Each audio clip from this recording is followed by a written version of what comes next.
194. If I'm giggling, it's because I hit start broadcast and there was a like massive delay. So it's one of those moments of like, okay, here we go.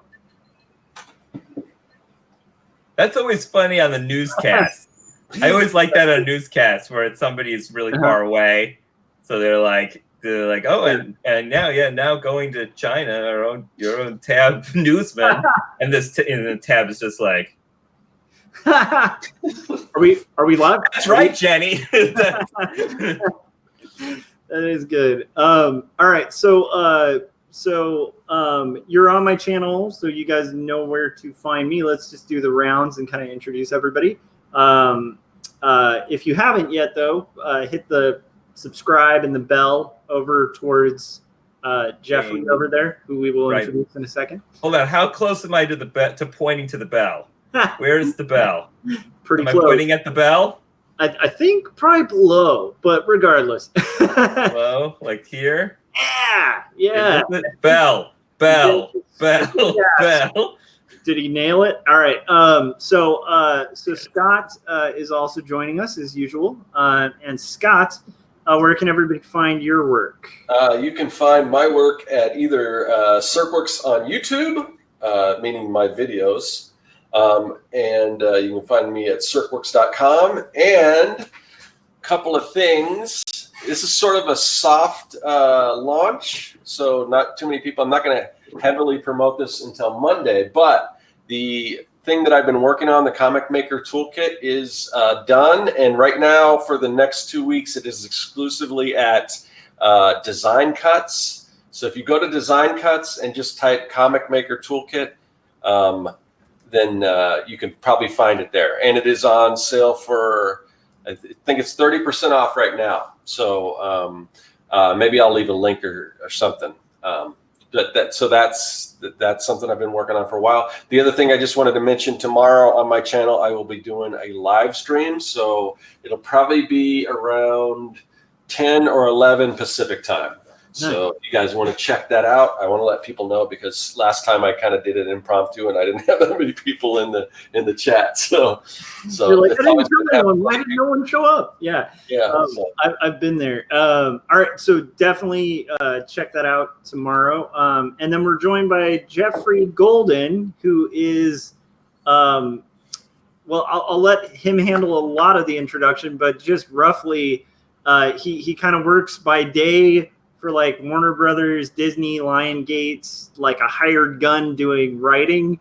And then by night and basically just nonstop working, writes comic books, made, pretty successfully funded like games, like full out board games, like legit board games, full out role-playing games, video games, comedy magazines, humor publications, and on top of that, also like edits comics. That's actually how I met Geoffrey. Is like so we've had his wife Amanda on prior to talk about kind of editing comics and stuff like that. And this is the other editor from The Devastator, which is how I met Geoffrey. And that comic, I feel, kind of created this interesting web of like cartoonists / comedians that still persists to this day, and absolutely often get together and do a lot of drinking and cartoon watching. So Geoffrey, did I miss anything? Am I where can people kind of find your work and check out what you're doing currently? No, it's a great introduction. Yes, I am a writer of multimedias, as we say. Not always multimedia, but definitely multimedias. Let's see. They can find me at so my portfolio site is geoffreygolden.com, GeoffreyGolden.com. If you're on Twitter, you could find me at Geoffrey Golden. So take the .com off. You wouldn't need that for Twitter, but you would put the @ symbol ahead of it. And oh goodness. I'm sorry. Oh yeah, we just did a cool swipe. I like it. I think we were like focusing on you and like hearing me talk. It was really cool. It was like a nice like reverse shot. I was trying to pull it to you, but I'm not going to try that anymore. So it's with this new Stream Deck. That's pretty cool. That was me. Yeah, I know how to do it. I know how to do it. Swipe from like episode 1. There we go. Oh, hi. You got to click on the little now. person in the top, Josh. It's me the little now. person on the top. All right. Me. There we go. All right. So yeah, you can find me on Twitter at Geoffrey Golden. And in addition, and we'll talk maybe a little bit later about this more, but I'm also working on a new project. It's a game, and it's called AdventureSnack.com. It's a role-playing game by email, sort of like a choose-your-own-adventure game, but bite-sized. And I send them to your inbox. But yeah, in terms of comics writing, I've written for Disney. I've written for the Harvey Tunes like Casper and Richie Rich. I've also written stuff for Devastator Press as well, and some educational comics and things like that. Yeah, and it's been fun. And I wrote my first comic. My first comic that I wrote in LA as an adult was one that I drew. And it was about a real-life Wikipedia war that lasted over a year, where the two people were arguing about the attendance of WrestleMania 3. And one person insisted that it was around 50,000, I believe, because that was an independent estimate from a wrestling journalist. But the other one was going by Vince McMahon's numbers of around 70,000. But the one guy accused the other one. It's like, well, how could you go by Vince McMahon's numbers? He's a promoter. He's an exaggerator. The other one's like, well, it's his business. He knows the business better than he would know his own returns better than anybody. And they argued about it for a year, basically for like a full year. And in the end, it went to Wikipedia court. And it was great. It was a good choice for me because it was a lot of people sitting down, which is easier to draw. I'm not much of an artist, but I was able to draw people sitting down pretty reasonably well. So nice. A lot of sitting, a lot of talking heads. But actually, it's funny because the plot sounds really familiar for some reason. Just questioning estimates of arrival of people. It's just I've never heard of that, and the wrestling tie-in's really interesting too. Oh yeah. So that sounds that actually. Oh man, I need to read that. I don't think I've read that one yet. Oh cool. I think it's on. Is it online anymore? I'll send it to you. Okay. I have a PDF. I've got a PDF. If anybody wants a PDF, hit me up at Geoffrey Golden. Hit me up on Twitter, and I'll send you the link. We'll figure this out. Sweet. We'll make it happen. All right. So I definitely want to get into kind of some of what's going on with like adventuresnack.com because that sounds really cool. So we will have to kind of get into that. But I also want to get into our topic. So we basically mostly, as we kind of talked about before, cater to a lot of people who are like aspiring cartoonists or aspiring creators. And so, you know, generally like people who are kind of out there trying to kind of do their hustle or make their thing. And one thing, most of that's on like the art end, like the creating end. And so some of our audience are like, you know, aspiring to be hired to do art and hired to do maybe their own self-written stuff.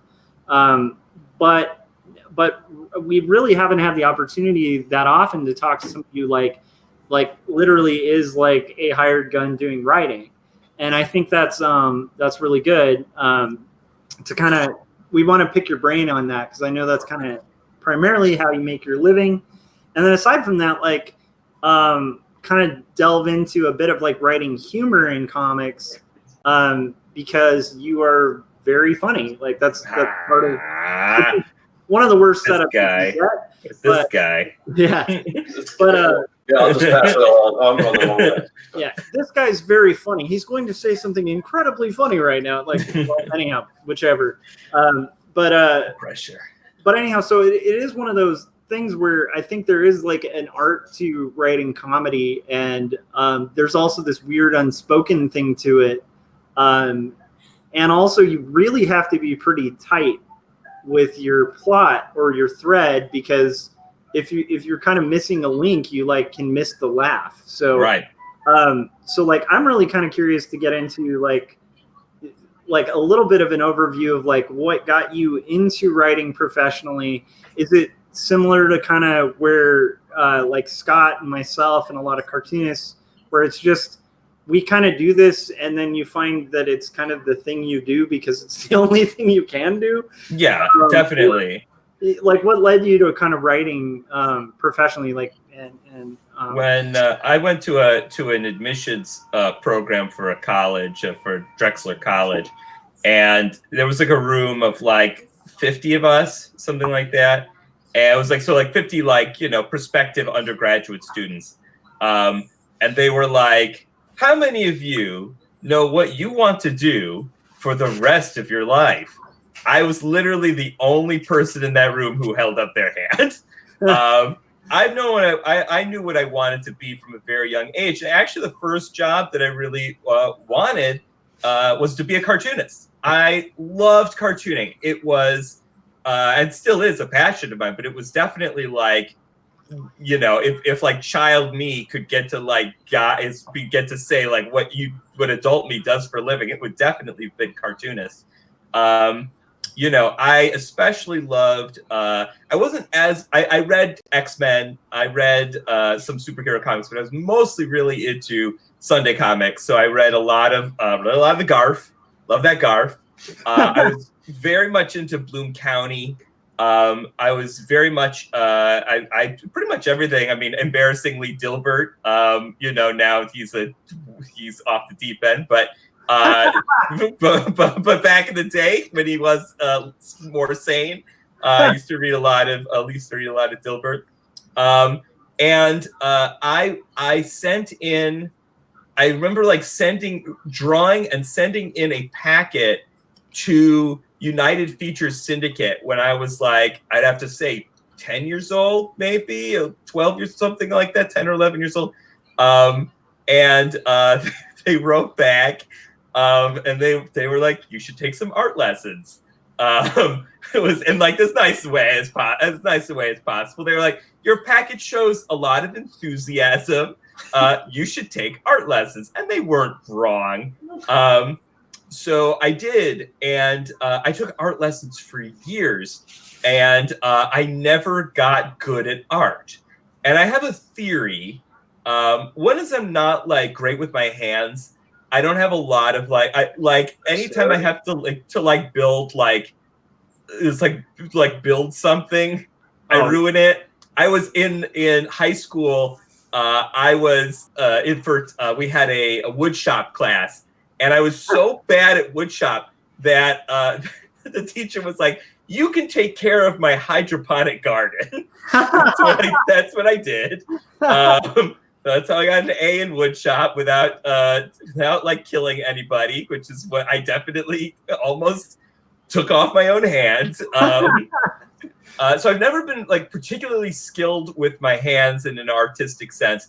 And also I have a lot of trouble understanding anatomy. And I think it seems to me like a big part of being a professional artist is like understanding like how the human body and sometimes how animal bodies work. And like, despite like studying it, it's still, I just feel like so dense, but I just like, don't, it's like, why are there all these bones? There are too many bones. We should really only have like 5 bones. And instead we have like millions of bones. This isn't going to work. Most artists don't understand anatomy. I definitely don't fully understand it myself. So, well, that's good. I'm not alone.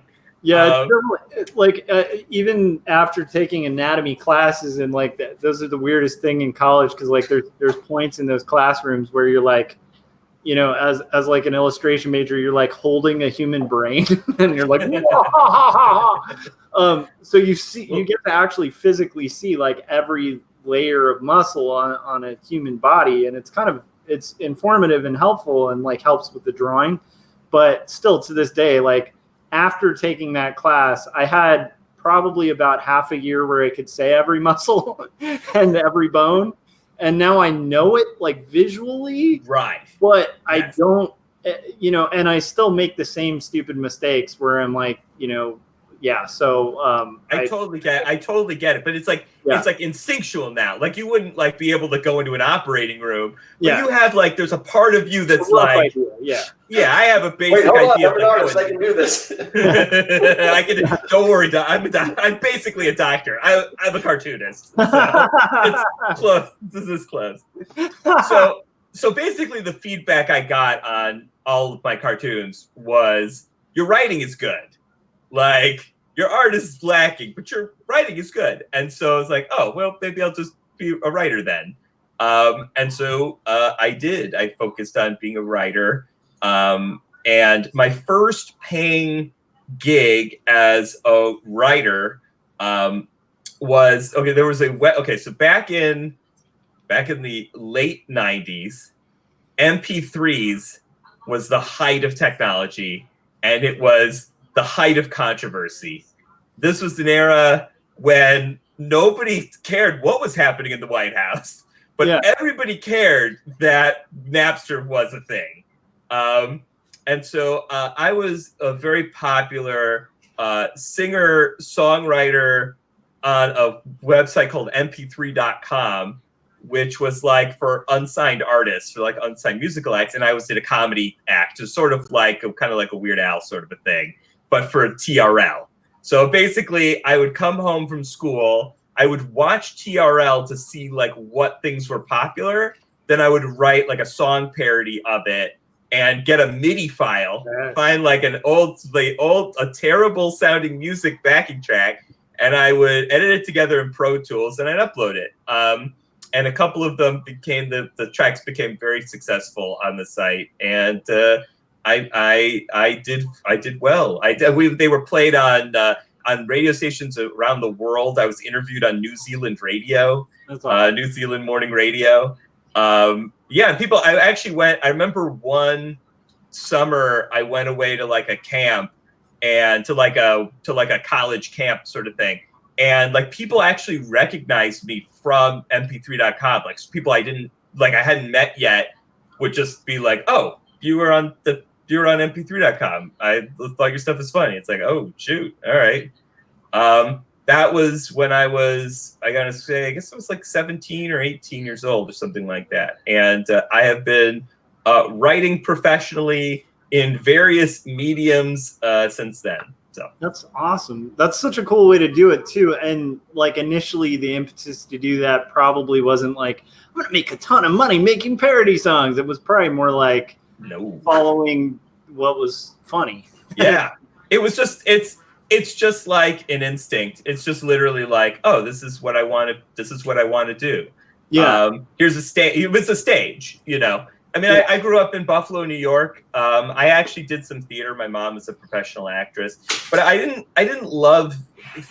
really love theater. I didn't really love acting. I loved comedy, and this was like a really amazing opportunity to do it. The internet was relatively young at that stage, so if you had the access, you could you could get in the mix. I mean, now the equivalent site to like an mp3.com would have, like YouTube or something like that, has like millions and millions of videos. So it's like you would never, I remember like the competition on mp3.com in the comedy section was pretty lacking. So anything that was like relatively, it's like literally, it's like so many of the videos, or so many of the mp3s were like, XXX Darth Vader time.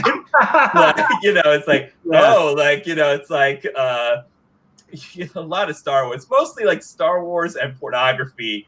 And then I did stuff, and then the things started getting a little bit more sophisticated, but not much. Yeah, it's interesting though, because we've touched on that too. Like I've had two experiences kind of similar, not like hugely similar, but like one was like being in on Threadless, like at kind of like one of those sweet spot times where like somehow like the community and what was being output like kind of met, and there was this open opportunity. So the competition was like tough, but not like inaccessible. Right. And yet like the quality was still good, and it wasn't super crowd driven, but it was crowd driven enough to be good. And it was like that sweet spot that happens with social media before death. Yep. And, that's right. And I felt like I got in right at the end of that. And that kind of boosted my career as an illustrator. And then after that, like similarly with like podcasting, a friend of mine and I started a podcast on illustration. And at the time there were like no art podcasts except maybe one NPR podcast. So at one point we were like beating NPR and like these major news networks.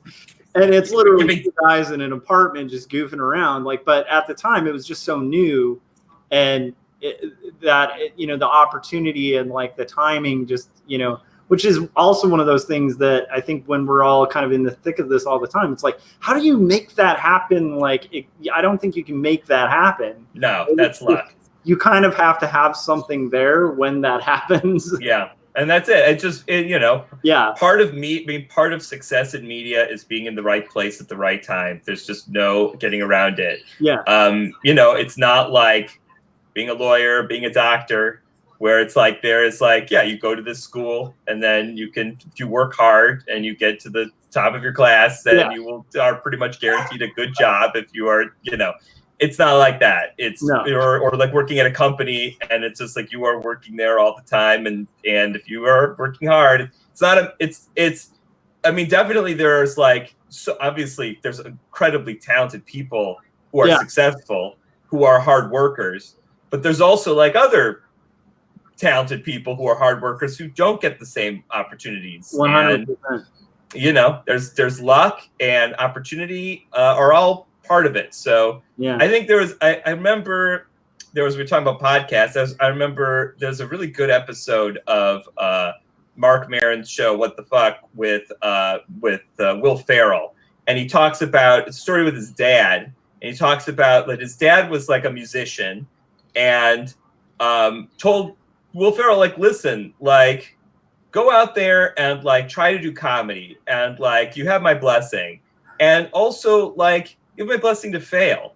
Like, if you don't succeed in this, that's okay. And you don't have to be embarrassed, and you could quit any time, because it's insanely difficult. And even the people who work super hard and are super talented, they don't always succeed. So no shame, no shame in that. Like, follow your bliss, follow your heart, but also know that it's like, okay, if it doesn't work out. And 100%. And that gave him, in his mind, it gave him a lot of freedom to say, yeah, I'm just gonna try it and see what happens, without that like pressure of like, oh, if it's there's always that like thing. It's like, I'm going out to Hollywood and I've got 3 months to become a famous actress. That meme, that old meme. And years into being in the LA area, it's like you instantly will bump into that person who just moved into the LA area, always has to make it in 3 months. And even if you're kind of, getting by in industry or it lucks out or whatever it is, it's like usually those people are met with, hopefully with like an embrace. Like there's a lot of cynicism too in LA, where like a lot of people are kind of like, kid, just wait, it's gonna get crappy, But it is funny how easy it is to really spot where it's like, oh, you're new to this. Yeah, there's a spectrum. I think there's a fine. There's a good sweet spot between the cynic, the super cynic, the hardened cynic, and the wide-eyed, naivete. Something right in the middle where you understand like this may not work. Yeah, but you're gonna give it your best shot, and that's all you can do, Yeah, and I feel like if you ride the middle in that area, you can kind of get a lot of good from the cynic and good from the like for me, like meeting like new illustrators, it can be both infuriating because they'll be really naive about like billing and stuff like that, and I'm like, you're getting ripped off. But at the same time, like they'll also have this like crazy enthusiasm that's like really infectious, and so it's fun to have that around. Like I agree. I would hate LA without that, because then you just have a very sad city. Oh yeah, it would be awful. It would be a nightmare. You need the energy. Yeah. You need that enthusiasm for sure. And it keeps all of us on our toes, you know. Oh yeah. So delving into that, so you kind of take this thing where initially you're putting out kind of parody music, which is awesome because that is a great realm of comedy it's still untapped. I agree. It'll be hit more, I think, especially with you. Well, I guess it is hit more with YouTube, but come on, guys, we can pick it up and do more. Well, yeah, I agree. If you want some good parody music, I've been listening all summer to the unauthorized Bash Brothers Experience by The Lonely Island. It's great comedy music. It's very funny. Even if you're not a baseball fan, I highly recommend it. That's hilarious. Have you heard it? Have you heard it? Yeah, well, I saw it on Netflix. Yeah. Yeah, it's wonderful. I'm like, what is this? And I tuned in. I'm like, this. Okay, the subject matter is like foreign to me, but like you said, it was hilarious. Because I saw it had like a really low rating, and I watched it. And I was just cracking up the whole time. But I crack up at all the Lonely Island stuff. So yeah, they're so good. They're amazing. Oh, I did want to mention. So in the chat, how's the chat going? Yeah. So I can't see the chat. It's loaded, but so let me see. Especially back when you were talking about the old school comics. Like Salazar was saying, he read all those too. Dilbert was one of his favorites. And then we're joined by like Squatchy and Keeman and Victor. So hey, everybody. I wonder if Salazar was part of Dogbert's ruling class. Oh. The Dilbert fan club, where if the world went it was like an Illuminati run by Dogbert. And I'm curious to know. It was like an internet fan club, and I'm curious if Salazar was part of that fan club. We can check in with Salazar a little bit later in the show. Yeah, Salazar, let us know. Were you part of this fan club? Can you talk about Dogbert's ruling class? That's I believe is what it was called. Oh. Yes, I was. Yes, fellow Dogbertian. All right. Yeah, all the way. Not anymore, but but definitely back in the day. Definitely back in the day. I can relate to that because there was this period in time where I was obsessed with Sam Keith's The Max, and this was kind of pre-internet. So like I actually was a member. Like I would write all those like there's a couple issues of The Max that have like 15, 16-year-old me like, my band made a demo, 25 cents to this address, and actually I was a member of like the Pen Pal group too. There was a Pen Pal group of Max heads. So that's so great. I can relate. There is like a weird thing about fandom, especially when it was so concentrated at the time. You know, it's hard to access. One of my eBay alerts is fan club kits because I have some. Like the Ninja Turtles one that came with the bandana. Oh, I have that one. I love it. I love the pre-internet fandom. There was something. It's like, in a sense, it's like obviously okay, look. There's good things and bad things about internet fandom. One of the good things is that like somebody who might be isolated in their hometown with a specific interest or hobby, like can go online and like talk to people who they're fans with, and that is wonderful. Like that certainly is a better feeling than like occasionally receiving like a black and white newsletter that's from some company that's like, hey, your favorite thing is on television again. Yeah, it certainly feels like more of a community. On the other hand, when you have that much moderation, there isn't all the abuse. So it's 6 of one, half a dozen of the other, I suppose. I also have my favorite fan club kit that I have is the Muppet Show fan club kit from the late 70s. It's so good. I envy that already. It has it includes a Flexidisc record, one of these like thin, cheap plastic records. Scott knows what I'm talking about. You get them on cereal boxes. Yeah. Mm-hmm. Yep. Yeah, I have some of those cereal box ones too. This was like a thin plastic record, and you put it on, and like all the major Muppets like thank you for joining their fan club, and then there's like a bunch of chickens are let loose in the fan club, and it's really great. Oh my gosh. I feel like I am way off topic. No, everybody wants to hear about comics. So let's transition it back, because you mentioned the Muppets and you've written a Muppet. Like you've actually written for that. So let's get to like how you got there, like to actually writing your first kind of professional comics. Great. And maybe touch on the Devastator, because it is a cool story how you guys started that and evolved it. Because Geoffrey mentioned at the top that he writes and edits for this thing, for Devastator Press. What he didn't mention is that he owns it. So like he co-owns it and started his own press. So that's kind of a cool story too. So maybe we can kind of get into that area. So when did you start kind of, you made this decision to kind of like go for writing, which is pretty smart. Actually, I do think, here's the thing. I'm a fan of comedy, right? I would not delve into the world of doing stand-up because of the fact that I know I'm not able to be funny on command, to that extent. And that's an art and a skill, and it's an involved job. And some people have it and some people don't. I don't think I have it.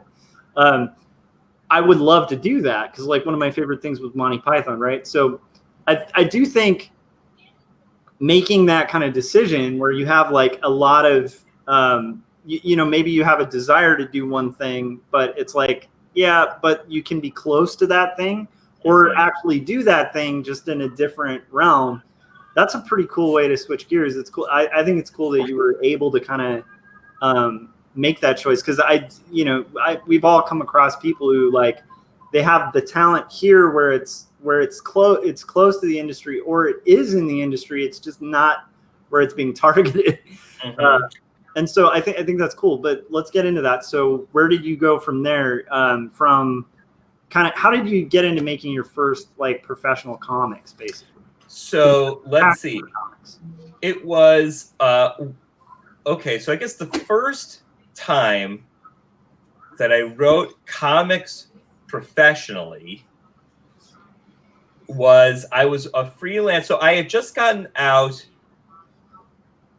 Okay, so I had a bunch of gigs in when all right, I'll try to gonna simplify this. Sorry. There was a time. No, it's okay. My one time I was on a podcast and they listed my credits, and then they started laughing, and I was like, "How come you guys are laughing?" And it's like, "Oh, that's a joke, right?" It's like they're so like I've done so many like weird and varied things that the host just like assumed that I was just like making up credits like just to mess with them. So when I first from when I first got out of college in 2005 to about 2008, I was working full time for a number of different studios, including National Lampoon was my first job.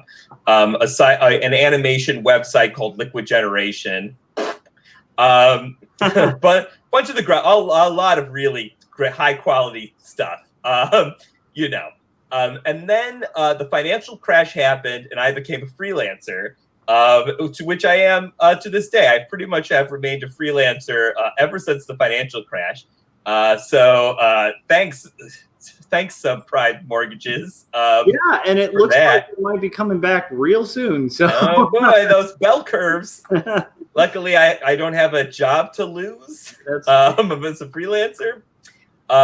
So then I started taking like a bunch of like freelance writing gigs. Sorry, so you mentioned Lampoon. We got to get into that a little bit, because we actually 2 weeks ago had like a was it 2 weeks ago? A little more than that, but yeah. Like 2 or 3 weeks ago, we had like somebody was like a senior editor at Mad Magazine on. Yeah, and we were just like Mad Magazine, but Lampoon's is kind of in that club of like places that have very large, at least sound really cool to work for. So how did you land that gig? You must have been a fan before kind of working there. How did you kind of make that transition? Because that sounds like a pretty big jump to get into. It was entirely crazy luck. I was working for about a year as a PA. I was the worst PA in Hollywood. I ruined a Radio Shack commercial one time. We got. It's your fault. It was by yeah.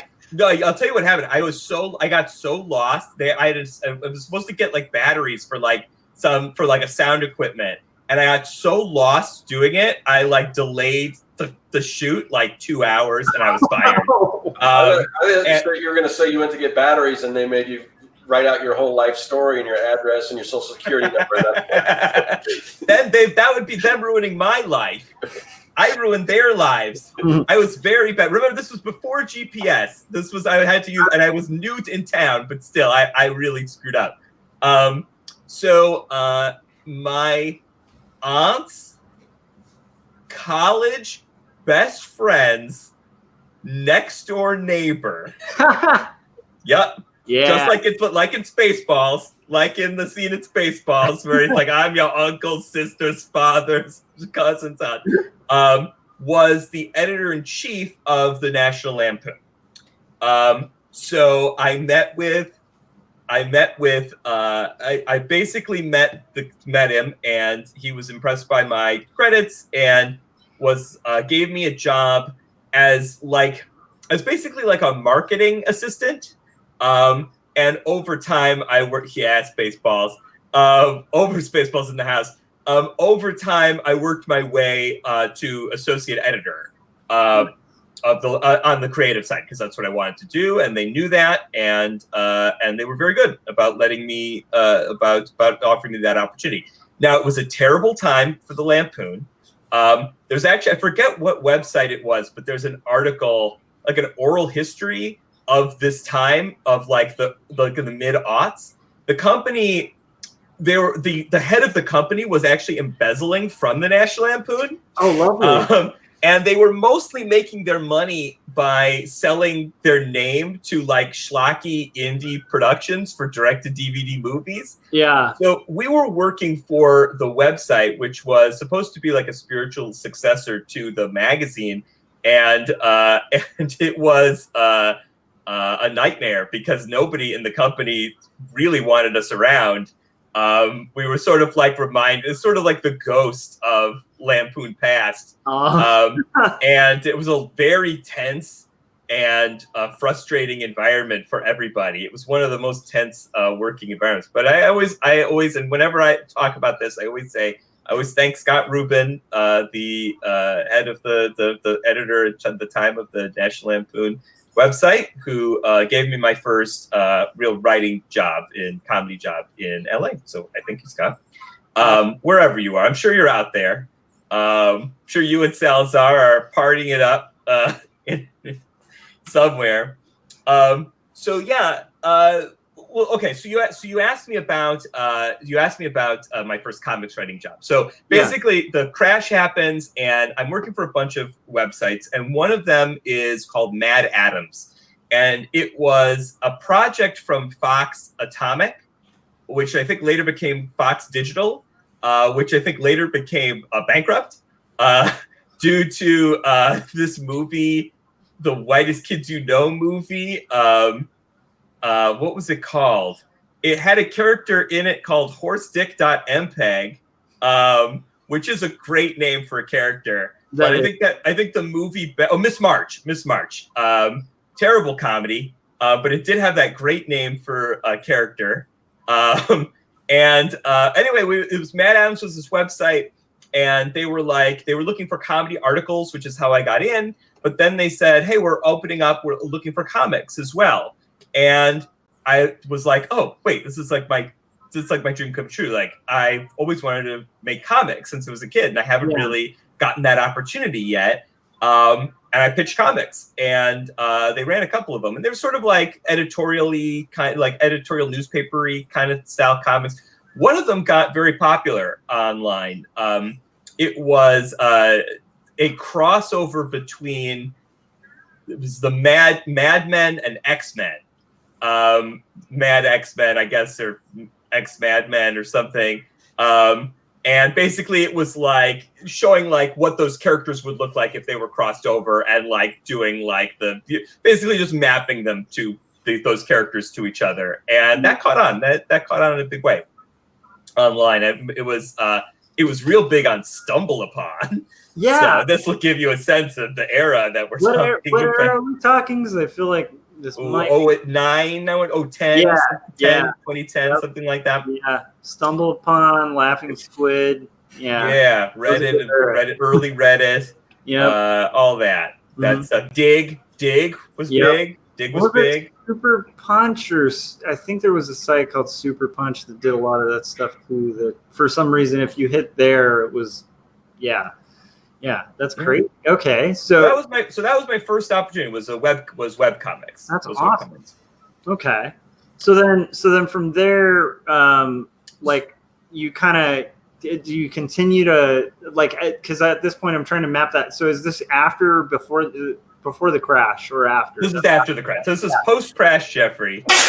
Bless you. 2005, right? Something. No, later.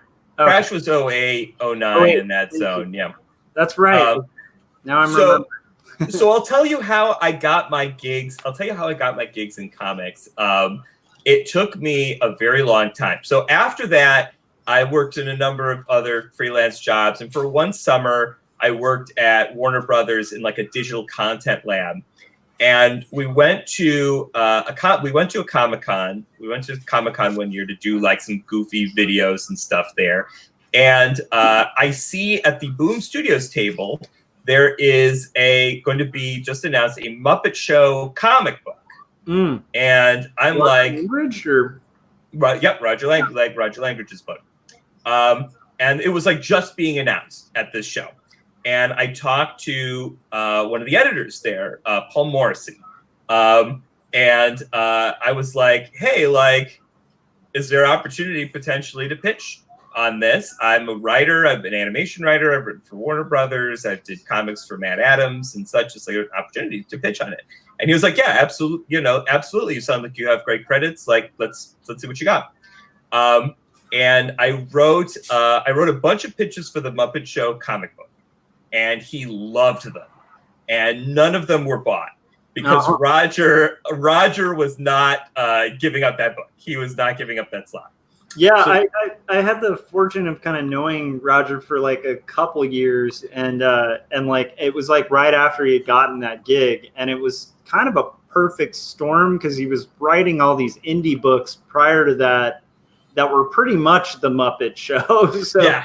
But yeah, I can totally like just having known Roger, like I could see that. Like I don't think he'd let anyone else write that when he had it. He was an amazing match for that title. And that is a great book. I mean, those are great books. I have a volume of them on my shelf for sure. Like no shade to Roger, he did an amazing job. But so Paul liked them and was like, hey, you should pitch on the Muppet Fairy Tales. We're doing this Muppet, like another book where it's like 4-issue runs of like different like Muppets, or the Muppet Sherlock Holmes, the Muppet. And I pitched, that's why I pitched the Muppet Fairy Tales. Nice. And when I'm pitching, it's like when you're pitching a comic book, you're writing like 5-page, 6-page synopses. It's like a lot of work, mapping out like how everything would go. And basically, I pitched like a group mothers, like a Grimm book, like a Grimm Fairy Tales Muppets book. So they're going to go through, it's like Into the Woods, but with the Muppets. They're going to go through all the different classic fairy tales. And he loved it. And then he moved to Archaea. And so I didn't have a champion at the company. And so the pitch died. Yeah. Okay. So then he went to Archaea. And so he was like, hey, Archaea has the Jim Henson license, and here we've got this another editor working on it. Like, you should pitch for Fraggle Rock. And so I pitched for Fraggle Rock, and by the time I pitched for Fraggle Rock, that editor had moved on, and Paul had moved on, and so I had no champion there. And basically that happened a number of different times at a number of different studios, where like I would come in, I would pitch for some title. I would write like 4 to 6 page synopses. People would love it. and then the editor would move on, and there would be no change. So it got very frustrated. At one point, I was like, I don't know, why am I doing this? Yeah. But finally, one of the editors who I had worked with at a different company, I think it was Boom. We're talking to a Boom or Archaea, Aaron Sparrow. He was working for Ape Entertainment, and they had the Sesame Street license. And I had actually worked at Sesame Street as an intern, and I pitched on it, and finally I got some comics into the Sesame Street anthology. And that was the first book that I wrote for. But it took, I mean, I banged on a lot of doors before I got that gig. And it didn't pay very well. Most gigs in comics, it didn't pay very well at all. Comics don't pay well? Are you kidding? Mamma mia! What a surprise! But it was a great experience. It had been a dream of mine to write something Muppets-y for, and especially since I had worked at Sesame. It felt like I had come home and it was the right book. I wrote the Vegetables. It was a Avengers parody, but with Captain Vegetable and some parodies of various Marvel characters as healthy food items. I had also met through my various pitching. I had met Jesse Post, who's another really great editor, and he brought me into Joe Books, and I pitched on Disney Princess comics and on Harvey Hits, and I ended up writing for both of those series as well. Nice. And it was very hard. And I wrote a bunch of Disney Princess. I really enjoyed working on it, and I was super excited because at Comic-Con this year there was a booth, and I forget what toy company it was, but a company had not just doing Disney Princess toys, but specifically Disney Princess Comics toys. So they were based. They were specifically based on Amy Meberson, who was the main artist in the book, on her models. So it felt really cool. It's like, oh shoot, something I wrote is a toy. That's cool. That's amazing. So that was really awesome. Yeah. Oh, years ago you asked about the Devastator. Yes. The Devastator also came about in 2009, 2010. Basically, I had been working freelance for about a year and a half, 2 years, writing for all these websites like Matt Adams. And the things I wrote would get popular, would be featured on the front pages of these various sharing sites and such. But then they would disappear. It's like all this work that I'm putting into these websites that would go bankrupt, would go under, whatever, and the writing was all lost. And so my thought was, well, I'd like to create a little zine. Captain Vegetable, definitely. Yes, it is I, Captain Vegetable, with my carrots and my celery. I made him gave him his own comic book adventure in, I believe it's the 3rd issue of Sesame Street Comics. You can check that out. What is it? Oh, so it's how I got to get used to being able to do the chat and then remember what I was talking about. Go ahead. I was going to create something kind of akin to Army Man, which was what George Meyer, who was one of the main founders of The Simpsons, one of the main creative voices of The Simpsons, he had made this zine called Army Man that was a big an underground comedy hit in the 80s, and I was going to create something kind of similar to that and maybe sell it at Meltdown Comics. And my partner Amanda had a great idea, which was there was a website called Kickstarter, and she was like, we could get other people involved. We could turn this into a quarterly, a full color, quarterly magazine. Wouldn't that be super cool? And I was like, yeah, you're right. This would be a much cooler thing. And we put it on Kickstarter, which was very new at the time. And we raised the money to do the first issue. And that was our cartoons. It was a cartoons issue, so it was all comics parodying cartoons. comics and articles and comedy articles. So that was the idea, was that we were bringing together comedians and cartoonists and to create the magazine. And it was geared towards nerds. It was geared towards like geeky interests. So we had every issue had a theme appealing to some different type of fandom. So it would be one for cartoons. We did sci-fi. We did fantasy. We did a crossovers issue where every comic or article was like a crossover between different fictional universes, which was fun. And we did 13 issues of that, and I wrote a number of comics for those issues as well. That's awesome. And like prior to kind of getting into that, you guys probably didn't realize what you were really. Were you guys fully aware of what a nightmare it is to edit and wrangle an entire anthology at such a consistent level? That's insanity. It was insanity. We had no idea what we were getting ourselves into. I would say the biggest challenge in the early years was getting the money to do this. Yeah. Because printing full color books is expensive. Yeah. And some quarterlies they'll just go back. They just went back to Kickstarter for every issue.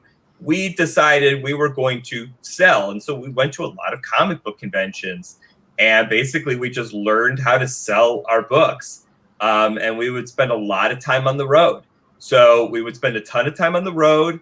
Then we would come back and we would, sort through tons of emails and put it together, these issues, and talking with with layout artists and copy editing and, soliciting for pitches and just so much stuff. And we would have 30 contributors in every issue. Yeah. And these were themed too. So it wasn't like just collecting random things. They were themed and curated and vetted and pitched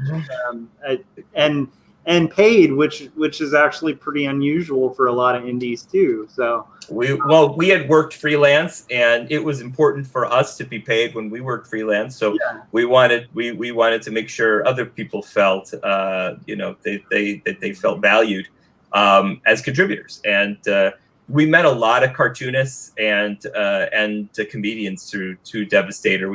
There was a whole community was formed through it, and it's very cool. It's really cool to have been a part of that and to help build that. Yeah, and it was a good thing, and what I think is kind of cool is how it evolved too. And I think why it evolved is a good thing too. There's I often talk about this, and your story of kind of pitching, I think, is also important. Like what you were saying before, for like a lot of the aspiring people, is like we talk about this a lot, but a lot of the time when you're building your business as a freelancer or artist or comedian or writer, whatever kind of odd cheating the fate kind of job you're going for, you're going to pile up a bunch of failures like within that process. Like there's, a lot of my friends even today who like frame their rejection letters. And then honestly, at the point I'm at, I could like, I don't know if I could frame them because there is just a lot of that in the industry. But that is kind of part of that whole process. Every once in a while, like one person will be the mystical person who's like first thing is the thing. But a lot of it is pitching, and we at some point we'll have to have you back on, like, because I kind of want this to be like an overview, and I really want to get into writing comedy for comics. Let's do it. I think that would be really good. But we should have you back on at some point if you're interested, just to like talk about pitching, because I think that's a whole other world. Man, I have a lot of experience. My hard drive is a graveyard of these elaborate pitches. It just takes so much work. Hi Chris. That was your first ever comics gig? What? I didn't even know that. Yeah. His work is so good. I would not have guessed that Devastator was his first. That's so crazy. It was so good coming to us. Wow. Well, thank you so much. Thank you for contributing your talent, Chris. It's much appreciated. Yeah. It really takes a lot. You have to have a very thick skin. You have to be, willing to put yourself out there over and over and over again. to really make headway. It's just the way it is. 100%. You know, but it makes it when you win one, it makes it a little sweeter because you appreciate like how much you had to go, how much you had to go through in order to get the one win. Yeah, you had to go through 100 losses. 100%. Yeah, and like it is kind of a process, and it's kind of a necessary process. But the cool thing is, once you've done it, that'll get you through those times of like the pitches when they're not hitting, because it's like you'll be like, well, I remember years ago when nothing hit, Yep. And so like you always have that to kind of rely on as well.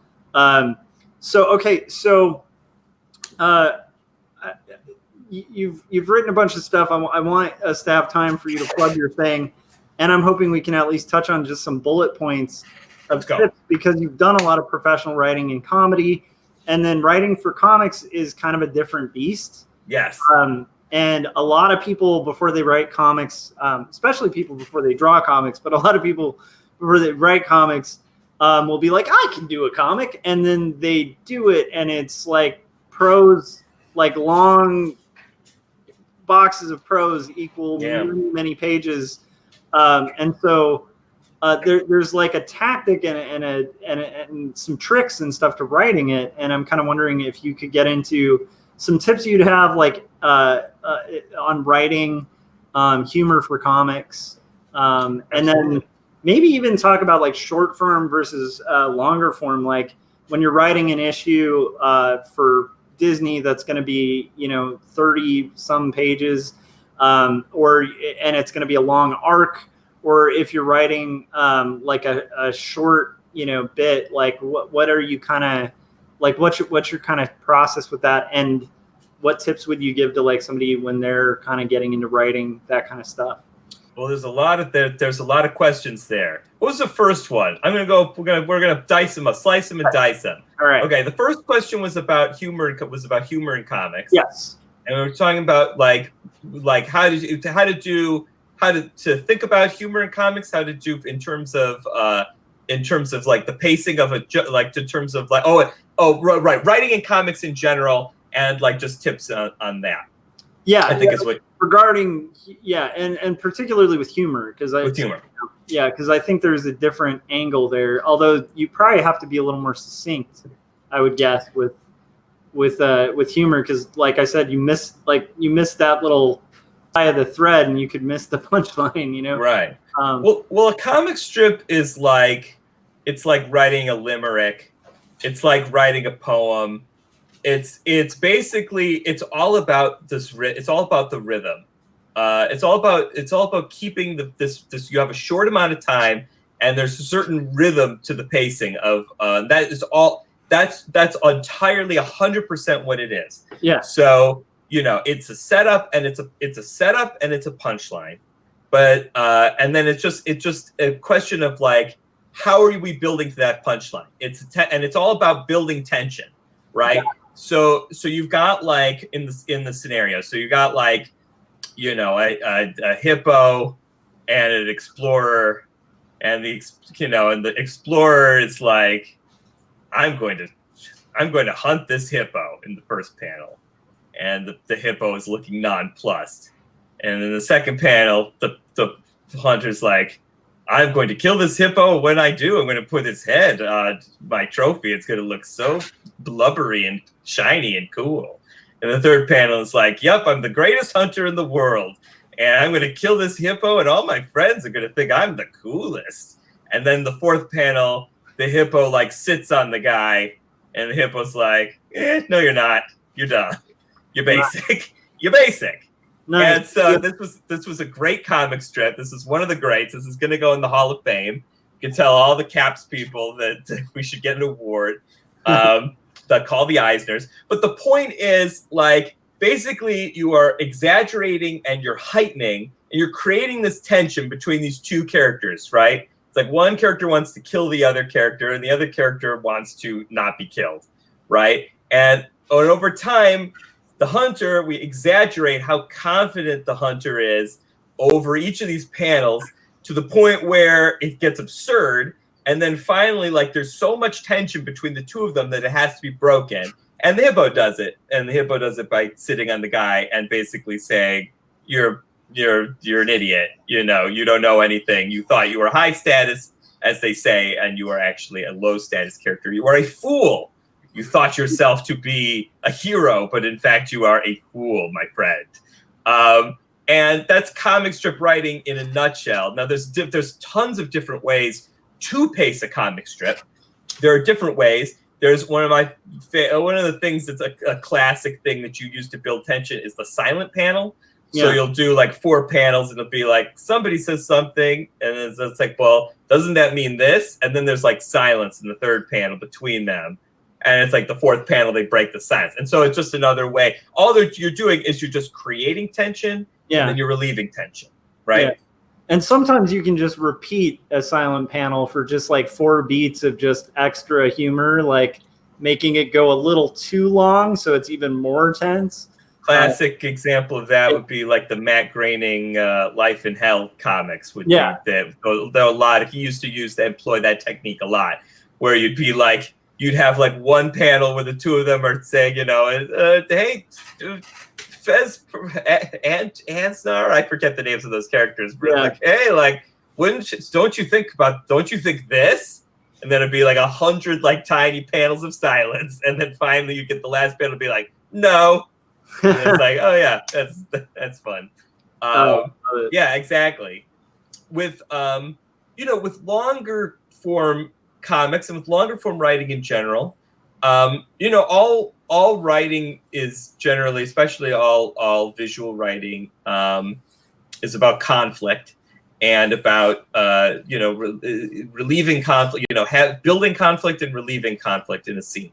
And when you're doing comics, you're doing that over the course of many comics. You're doing that over the course of over an issue, or perhaps over the course of several issues. Yeah. So you'll have stories that are meant to resolve in, you'll have conflicts that are meant to resolve in a scene. Mm-hmm. You'll have conflicts that are meant to resolve in an issue, and then you'll have bigger conflicts that might be, you would resolve that in 4 issues, maybe a year. If you're writing a superhero comic, maybe it's a year. Or in the case of what's that? Maybe it never resolves. Maybe it never resolves. Yeah, or maybe it nothing. maybe the characters just pretend like nothing ever happened, and the next issue, and then they start a new story. That's always a fun way to jerk the readers around. I don't think that there's a lot of humor comics that go multiple issues. Typically humor comics resolve in a strip, or in so rarer cases in an issue. Yeah. But it's very unlikely that you would get a full arc of humor. It's only up until recently would you get a full arc of humor in like television. Yeah. Like that's only a relatively recent development. For the most part, comedy on TV was dominated by multi-camera sitcoms where a conflict is resolved over the course of 22 minutes. DJ was called a name in school, and everybody, all the fathers or various father figures are trying to help her. There's a scene with the woodchuck puppet, but in the end she learns to love herself, and that she doesn't need the approval of those bullies. That's actually a fascinating point, though, because like thinking about it, like there aren't like a high level of like off the top of my head, I can't really think of a lot of long form humor comics that are just like a very long story arc. I can think of a lot of comics that are long form and are filled with humor. Right. The point, the purpose is far beyond humor, and so I think that's interesting. I also really want to just say that the hippo that you mentioned, that story, that is a great way to kind of boil down like how to use like a basic plot convention to kind of build and create like a joke. when you're writing comics that aren't just strictly humor, do you kind of use the same technique? Because it is similar, right? Yeah, I mean, it's definitely every scene. Basically, like if you watch any like good movie, any good TV show, for the most part, it's not always true, but for the most part, you're going to see two characters who want different things, and it's a conflict between those desires, right? And sometimes it's small, and sometimes it's large.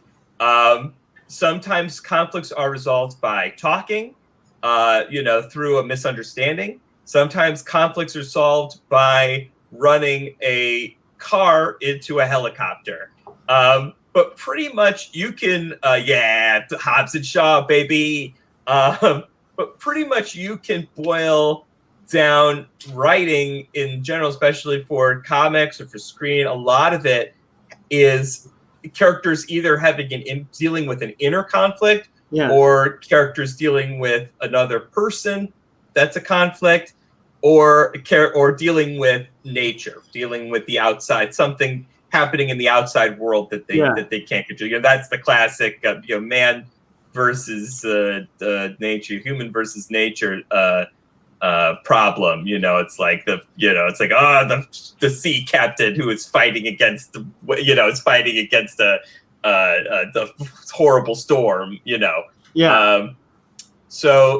lot of the techniques are it just in comedy. It's just a different. It's really just like a different.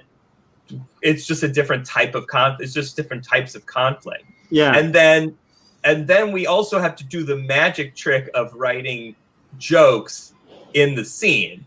So it's like really easy.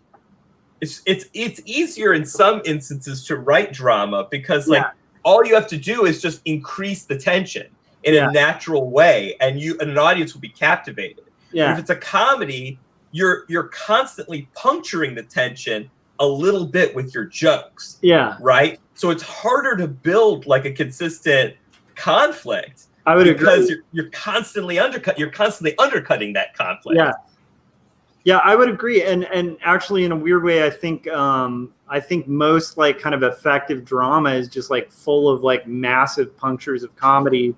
Because I also feel like the strength of comedy is you can get people kind of weak and then you can sucker punch them. Yep, 100%. And I can think of like, a million examples of the top of my head where like I'll be watching a film and I'm cracking up, and within an instant I feel like, oh wow, life is useless. Like, because it's just like this spin that really, like, even in an intense drama that's just drama, it's like it doesn't get you as vulnerable as comedy. Comedy for some reason really gets you vulnerable, which can allow like dramatic impact to be like a lot stronger. So you want to see a great, a very effective example of exactly what you're talking about in a film. I recommend The Farewell, starring Awkwafina, which is a very funny comedy. It's really a dramedy, and the comedy serves to really examine an issue and really sets you up for some very heart-rendering dramatic moments. Anyway, it's a great film. I recommend it. See it in theaters. Help indie movies, but first buy the comics. The comics need your money first. They need it more. But then go see the movies in theaters. And actually, that's just a great advice in general. Buy comics. Buy and read comics. Yeah. Anything you want to. Oh yeah, 100%. Anything that you want to write for, read it first. Yeah. Read it, because you will get. It's important. It's important to understand. It's important to understand what it is that you are writing. You may think and then. It's like, also try to read comic scripts. If you're writing comics, try to find comic scripts. One thing you'll notice is that they're all written differently in different styles. Yeah. In terms of formatting, no two comics writers use the same format.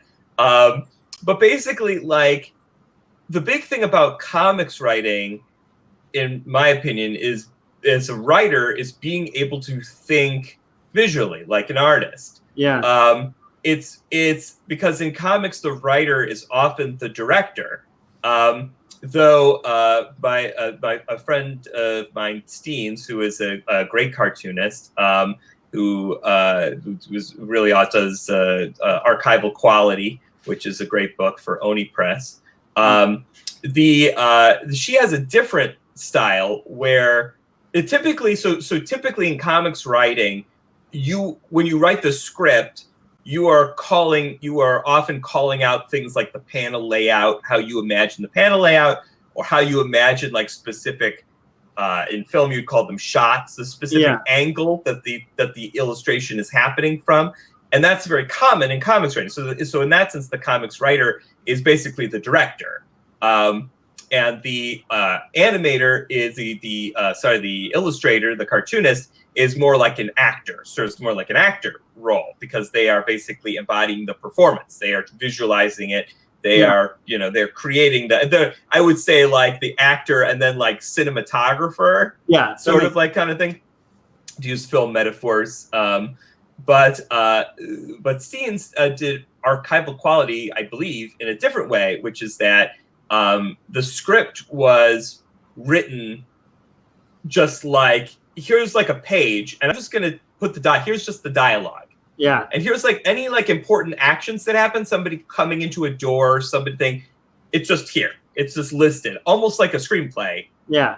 And then the writer left it up to Steens to basically decide how to translate that into panels. Oh, what a good writer. What's that? Makes me exciting. That makes me excited to hear, because I think that's actually a really good way to go. And actually, since we have so many cartoonists and illustrators too, be cautious with writers sometimes, because like every once in a while you'll get a writer who hires you and is like, it's a crowd scene at the Super Bowl, and you see every shot one, you see 1 million heads perfectly rendered, and you're like, oh, my life is dead from this panel. And then the halftime show is horses and hands. Exactly.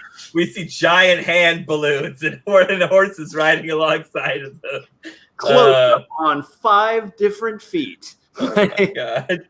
Yeah, it's true. There's a lot of comics writers, inexperienced ones. Yeah, they don't know things about the particulars of anime of illustration and how it works. Yeah.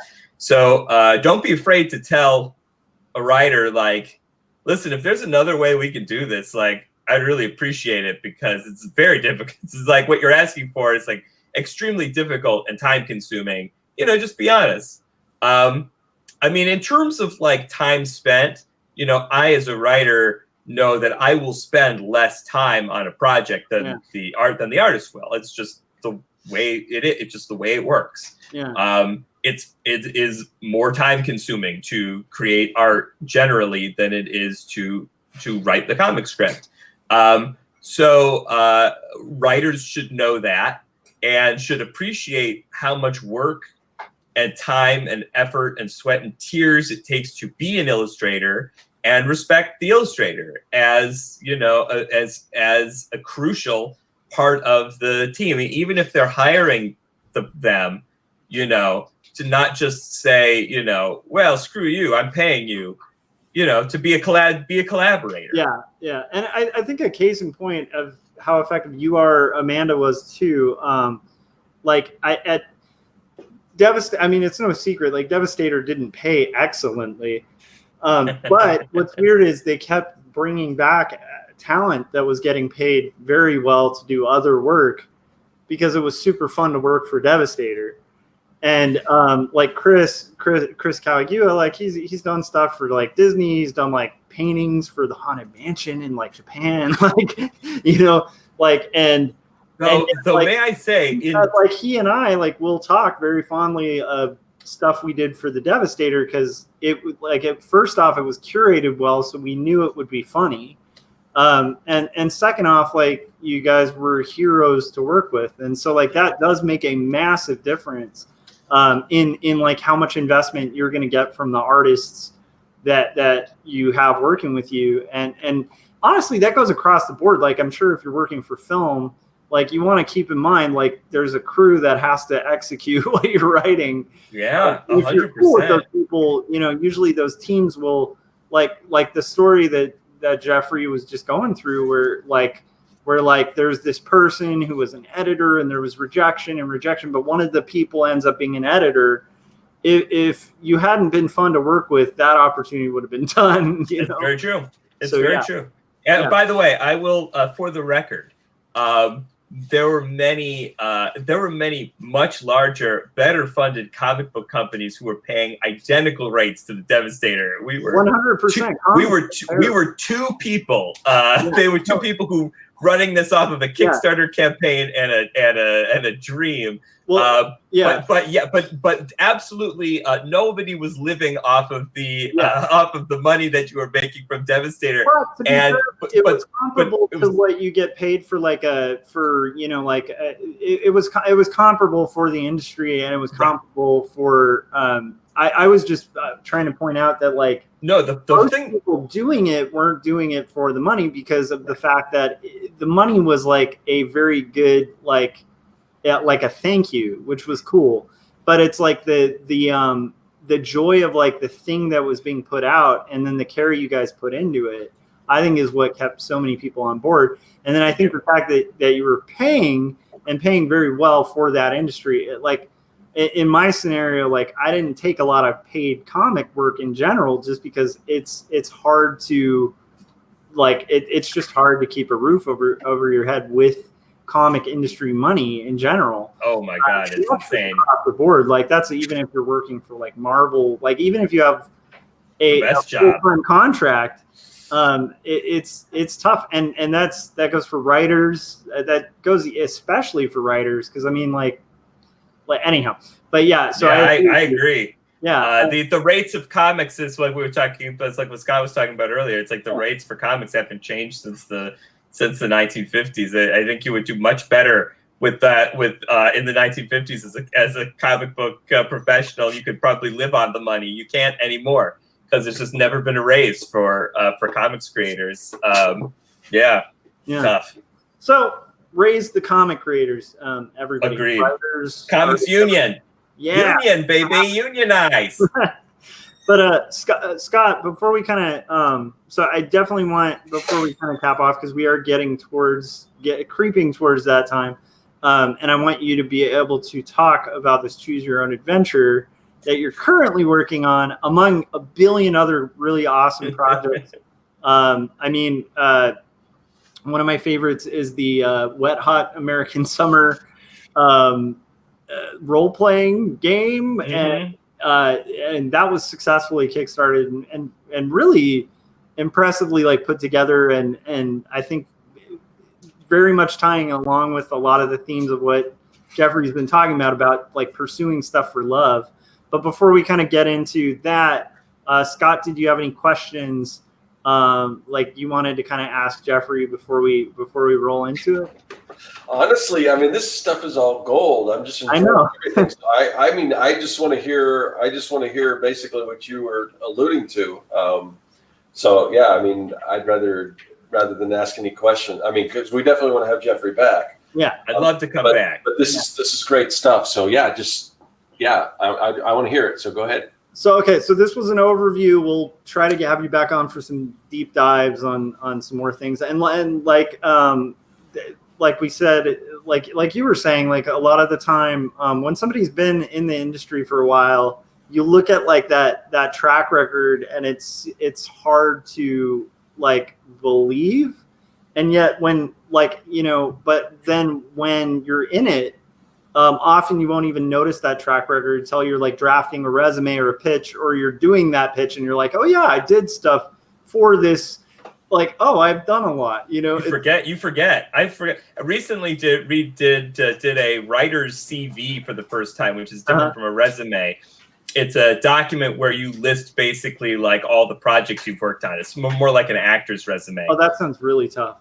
It was tough because a lot of times I was going through my hard drive, trying to remember stuff that I had worked on. And I was it's oh yeah, oh my God. I wrote for that website. Oh yeah. Wow, that was a dark time. I forgot that. I blacked that out. Yeah, it's crazy. Actually, that does make me want to go on one little tangent. So, because I recently had this experience, I had to rebrand my website because it was like Web 1.0, and I've been art directing, so I just got in that art director bubble of just not paying attention to that. And so I rebranded and I had to switch from being on WordPress because it just was glitchy and annoying. And so I had to kind of relearn this whole format. But then I'm going through this portfolio, and I kept hanging on to these like pieces that my wife very kindly was just like, why are you putting that in there? It's not that strong. And it was mainly because I was like, yeah, but this was for Fender, like, or this was for like this big client. And so I realized, like, I didn't even, because I haven't had to do that for years, like to go through and like really curate. And so I totally empathize with the process you're talking about, where it's like, when was this? But I was kind of curious, have you had that where like there's something that just sounds so good, but like the work wasn't that fun? Like, oh yeah, but yet you like wanted to put it in, and then you're like, no, like it. Because I had quite a few of those moments where it was like, there are a couple like Miller jobs and stuff where I'm like, I can't, like, it's Miller and that sounds cool, but then like what I did, does it need to be in there? Like, right. Have you had that, like that kind of moment where you're clinging to like something you wrote that wasn't something you should, just because of the client? Here's the big one for me. It's a little bit different, but the big one for me. So I work a lot in games. Yeah. In the games industry, and that's where the money is for me, and it's great fun. But when you work for game developers, especially indie game developers, projects fail to ship. So I'll do all my work, and I always get paid. I always make sure to get paid up front as fast as possible. Yes. This has happened multiple times before. But then the game ultimately won't ship for whatever reason. There was a financial crunch. They lost their artist. The project got waylaid. And so there were definitely, like, I worked for a whole year on at a company called Meteor Games, which was, do you remember Neopets? Yeah, I do. And I remember we've had this conversation, but not on air. So go continue. Well, I'll let Salazar and Chris know that I worked for the company that was the follow-up to Neopets. So it was the people who made Neopets. They started a new company. Part one of that's right. We got a lot more. We got a lot more. This is like one of those, like, who's it? It's like one of those Twitter threads. It's like one of 800. One of those. Or the long essay where it's like continued on part 2. Always, yeah. That's like, can't you just make a Medium post? This is the worst way to write this. So I worked for Adam and Donna, who were the people who started Neopets. They started this company called Meteor Games. I was their head writer. I worked for a year on an MMO RPG. We designed it down to the lab. I mean, I ran a team of 6 people. We were designing Elf World, Orc World, Underwater World. It was just like, we had artists rendering all the stuff.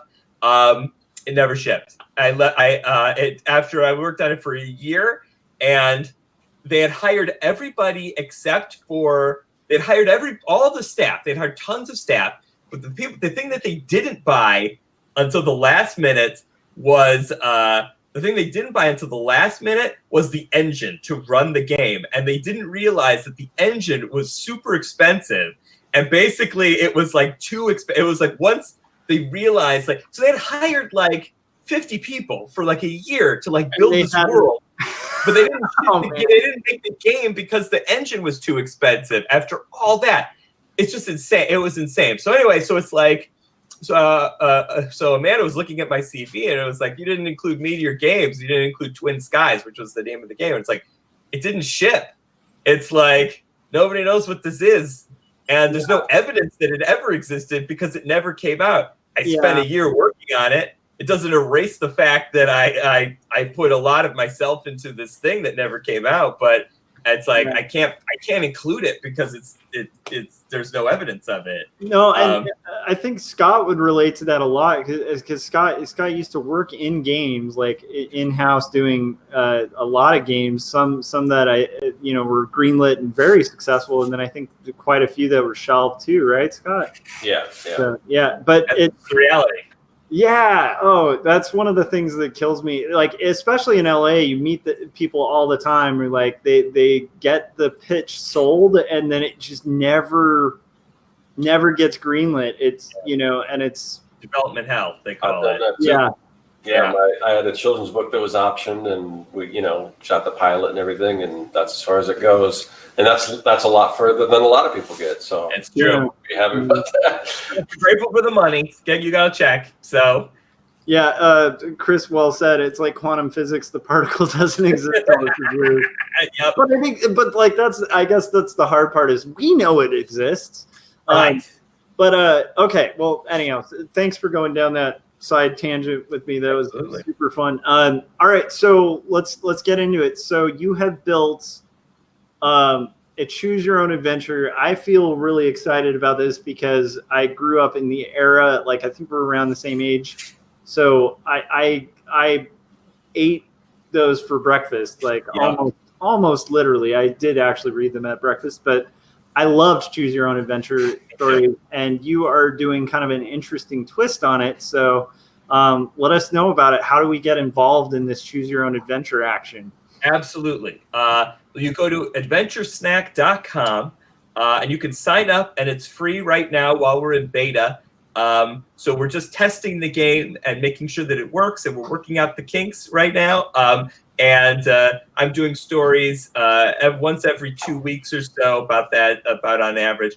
And basically what it is, it's sort of the comic strip version of a choose your own adventure. So we start with like a couple paragraph long story, like a short story that is done just like a choose your own adventure. You are the star. So you might find yourself, stealing hollow diamonds from a space gangster, or you might find yourself as the president's cat, or you might find yourself as the bard to a group of asshole adventurers. So the story plays out, and then you come to a crucial point. Something happens in the story, and you get to make one crucial decision. So you got one chance to do it right. And so basically you get this as an email, and then you click the link, and then the link takes you to a page where it tells you what happened to you and what happened to your character. And so there's multiple endings for every adventure snack. And the name comes from the idea of like, if you like playing like role-playing games, but you can't get together with your group, it's going to be a whole week or maybe more longer until you can get to play one. Here's one that you can do real quick. You can do it on your lunch break, and you can have some fun. And it's been great so far. We just started. I think it's going to be our third one coming up. But you can read examples of some of them at adventuresnack.com. You might find yourself, maybe you can escape with the hollow diamonds to Planet Hollywood Planet. I hope you do. I hope you make it. Or you may find yourself coming face to face with the giant head of a wizard, and you might have to plunge your sword into the wizard's eyeball. Maybe you'll become the best knight at plunging swords into eyeballs. That'd be cool. That's a cool thing to be known for. It's adventuresnack.com. It's a fun thing, and it's I was talking earlier about like writing comics.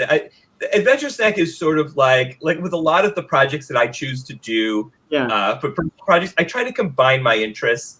So in this case, I'm combining game writing with fiction writing, with sort of the pacing of some of my comics writing and the humor of some of my comics writing, but trying to still keep that sense of like having that sense of adventure. Like I write role-playing games, so I'm working right now for a company on a a RPG that is going to come out on Switch and PlayStation next year. And it's good question about Adventure Snack. Is it appropriate for kids? Depends on how old those kids are. I would say there's maybe some nothing like overly sexual or violent, but there might be some mild language. So that as you might find in a comedy, in a PG. So I would say PG-13 is what I'll rate it as, Corey. So that's and of course you can read them for yourself. Oh, hey, thanks so much for signing up, Salazar. Much appreciated. The holiday. Yeah, good. Let me know if we're still on.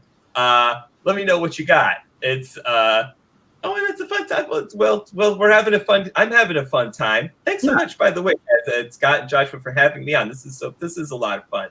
Yeah, sorry, I'm slamming through a lot of comments there, but yeah, there's a lot more we're not showing. But this is a really that sounds super fun. I'm actually going to sign up after this because that just sounds fun, and I think many in the comics world grew up with a 12-sided die or two.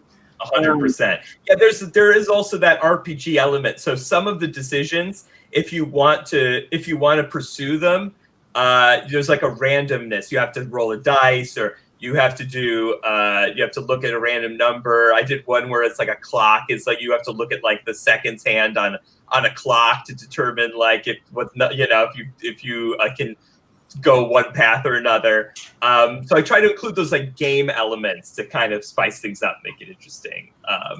Totally. I guess Keeman's asking what the target audience is. I would say, but that's a great question. I would say it's the target audience. It'd be like role-playing game fans, fans of humor writing, fans of retro, choose your own adventures, like 80s stuff. And and then in terms of age range, I would say, let's say 18 to 39. Oh, and my cat Gilly is also in our target demo. I guess Salazar is now a fan. They said it looks good. I'm reading the different scenarios, so I think you guys should check this out. I mean, it just I just signed up. Oh, thank you.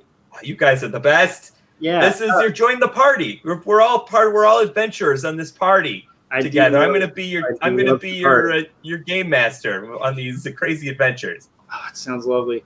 Well, Geoffrey, thank you for joining us and stuff. And I think we're gonna have to have you back with like a very like micro focused target, target on one topic, because this is kind of an overview.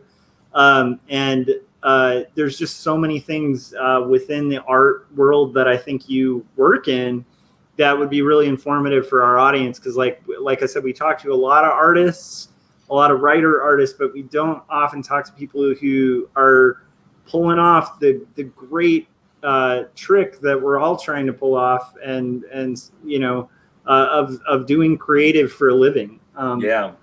It's very tough to do. Yeah, I am grateful every day that I get to do this. I am grateful.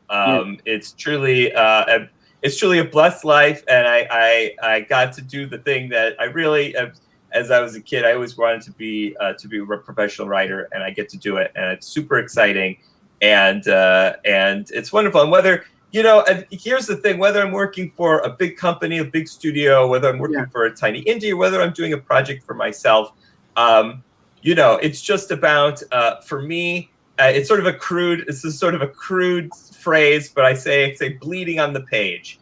I just try to put myself out there and try to invest myself. And when I do that successfully, I connect with an audience and they understand it and they like it. That's really when I get the most satisfaction. It does, I obviously you want to get that money.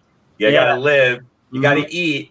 But the most satisfaction comes when you put a little bit of your heart and soul out there, and somebody said, "I like your heart and soul." Beautiful. And he goes, "Yeah, he said, thank you so much for liking my heart and soul." And his cat, awesome. You're getting a fan. Hold on, I want to see if I can get the cat on before. This is my cat Gilly. Oh, hi Gilly. So you're getting a lot of love in the chats too. So I think you'll have some new readers for Adventure Snack, which is cool. The thing that you're closing with, I think, ties into what we always talk about on this show, which is like, and I've said this multiple times, but it's like you go to the NCS, you talk to guys who like work for the biggest companies, have the dream jobs. Some of them have like won Oscars for like directing great films, and there's this one weird common thread that ties all creatives together, from like wildly crazy successful to not, which is like we love making stuff, and we particularly love making our own stuff. And weirdly enough, like no matter how much the stuff that pays makes, things like Adventure Snack, which will probably hopefully make some revenue, like mass revenue, fingers crossed. But at the same time, you're pursuing something fun and cool and creator owned. And one of the things like that made me want to have you on here, and Amanda, is that you guys are constantly, Gilly, my cat, constantly killing it. Oh, she did not like that. Sorry to interrupt. No worries. That's the nature of cats, man. Yeah, they come. They're there. They're there, and you better just watch out. They don't care. Yeah. They're but yeah, I think that's one of the cool things, is that you guys are always pursuing creator owned stuff and pursuing like kind of the funny thing, or the thing that you just need to make. And I think that's a really good habit, and hopefully, like most of our audience is in that too. So anyhow, Chris says he's down for a snackable adventure. And I think with that, we'll close out. So thanks to everybody who joined us. Was there anything else, Geoffrey, that you kind of wanted to hit on this time? Like I said, we really do want to actually have you back to get more in depth, but anything else you wanted to hit on? In terms of like promotions, I'll just say again what we said at the top. In case you joined us late, you can see my portfolio, some of my samples and writing at geoffreygolden.com, where I've got some of the hits up, and then and you can find me on Twitter at Geoffrey Golden. So you take away that .com, put the @ symbol in front of it. That's how Twitter works. They got their own system. That's how they do it. I'm not on Instagram. I don't take photos, so I'm not on Instagram, but I am on Twitter. And yeah, as we've talked about, and of course, adventuresnack.com, and that's where you go. That's my new thing, and yeah, it's a good time, and I hope to see you in your inboxes for some snackable adventures, as Chris says. Awesome. Well, thanks again for joining us. So you're on my channel. You know where to find me. If you want to read my comics and stuff, go to quarterlystories.com, which will take you directly to the graphic novel I've been working on for a couple of years. I'm about 3 pages from finishing. Oh my God. You can read up to the 3 pages. And then I might actually be bugging you and Amanda for some stuff like advice, things like that. But yeah, check it out if you guys are interested. And then this channel and this show can be kind of weird because it bounces from my channel to Scott's channel, and sometimes it's on the moon. It's hard to kind of keep track of.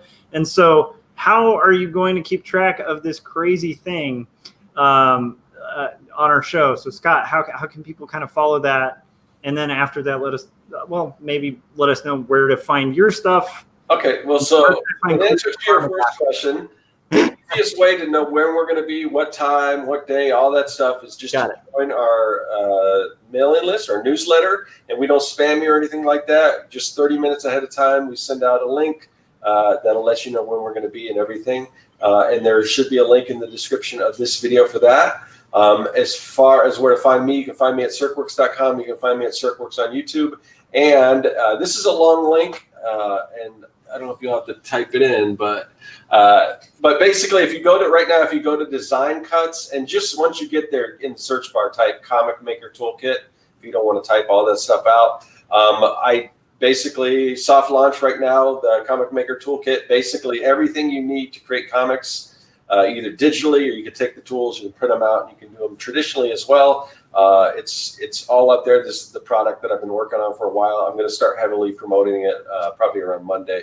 But yeah, it's up there right now exclusively, and it's 30% off right now. So go check that out. I remember when I was a kid, there was a Garfield comic maker, and they had like a bunch of, it was like you'd see the 3 panels, and then there was like a bunch of backgrounds, and then a bunch of like Garfields, and Pookie was in it. John. Yeah. Is this like that? No. Is this just like that Garfield thing that I used to use? Not so much. I mean, it's basically, you kind of have to be able to either draw or write comics yourself, but if you can do, and this will help you in that, but basically it includes, it doesn't have like pre-drawn stuff. It has like tons of like word balloons and caption boxes and comic book fonts and comic book digital brushes for Photoshop and Clip Studio Paint. It's got like writing tools, like it's got like the story circle, and it's got like all that kind of stuff in it. Mind maps and things for writing comics. It's got 2 different comic book scripts. It's got like halftones and speed lines and just basically everything. Sounds amazing. Yeah, basically everything you need for that. So that's awesome. And if you kind of want to get a taste of that, you can get a smaller version called the Comic Maker Starter Kit. Wait, how much does that cost? That one is totally free. If you're using that, and the good thing is there are different elements in the. So even if you get the big one, there's like a different font and some different sound effects in the free version. So even if you pay for the big version, you still go to my website and download the starter kit too, because you'll get an extra font and some other stuff. Cool. But yeah, or if you just want to test it out, get the starter kit at circworks.com. So. Awesome. Or if you only want to make Garfield comics, go on to softwarearchive.gov, and you can download. If you have an Apple II emulator, you can download the Garfield Comics Maker. Make all your favorite. What if you, in your Garfield comics, he could dislike Tuesday? Oh, I love it. That's your choice. That's your choice. When you can make Garfield comics, the choice is up to you. It's completely Thursday could be the day that he doesn't like. Jim Davis can't stop you. He licensed the tools for you to make the comics. So I adore it. He can't stop you. He can't stop you. Of bootleg Garfield comics out there now. Oh, I love it. And if you're like into that idea of the free choice with Garfield, just to close this out, adventuresnack.com, and we will call it a day. So thanks again, Geoffrey, for being our guest, and we will see you guys next week. Thanks, everybody.